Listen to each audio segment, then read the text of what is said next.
The rain pelted the pavement like 1,000 impatient fingers drumming on a table, each drop a reminder of the world I was stuck in, a world where shadows stretched long and the night never really ended.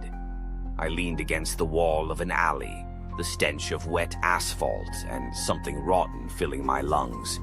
The city was a concrete jungle, and I was just a lone wolf prowling through it, looking for my next meal.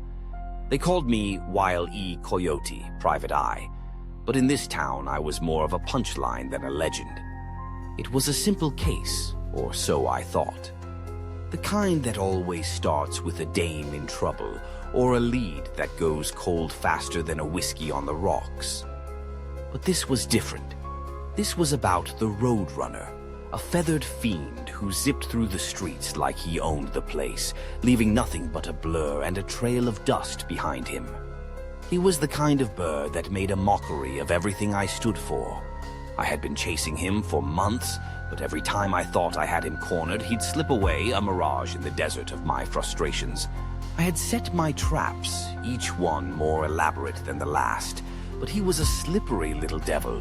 It was like trying to catch smoke with your bare hands. I had rigged up everything from a rocket-powered skateboard to a catapult that could launch me straight into the sky. But all I got for my trouble was a face full of pavement and a bruised ego. The city laughed at me, and I could hear it echoing in the alleyways. I was the laughingstock of the underbelly, the punchline in a cruel joke that never seemed to end. But I wasn't about to back down. I had a reputation to uphold, even if it was just a faded photograph in a dusty file. I lit a cigarette, the smoke curling up into the night like a ghost trying to escape its grave. I had a plan, one that was as foolproof as they come. I'd lure him in with a decoy, something shiny and tempting that would catch his eye. I'd set the trap just right, and this time, I wouldn't be the one eating dirt. The rain kept falling, and I could feel the tension in the air, thick as molasses. I set my trap at the edge of the road, a shiny new gadget that I'd ordered from a catalog that promised results. A glimmering contraption that would ensnare the Roadrunner and finally give me the upper hand.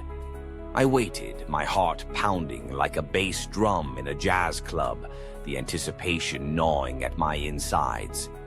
Then I saw him, a flash of blue and pink, a blur that sent my pulse racing.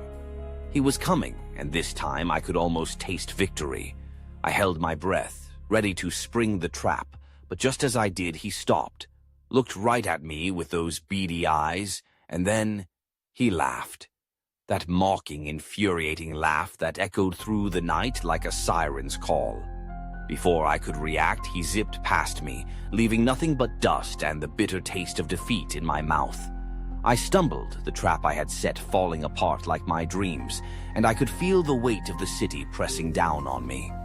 I was just another coyote in a world full of roadrunners, forever chasing something I could never catch. The rain fell harder, washing away my hopes, and I knew I'd be back here tomorrow, waiting in the shadows, a predator in a city that had long since forgotten how to be hunted.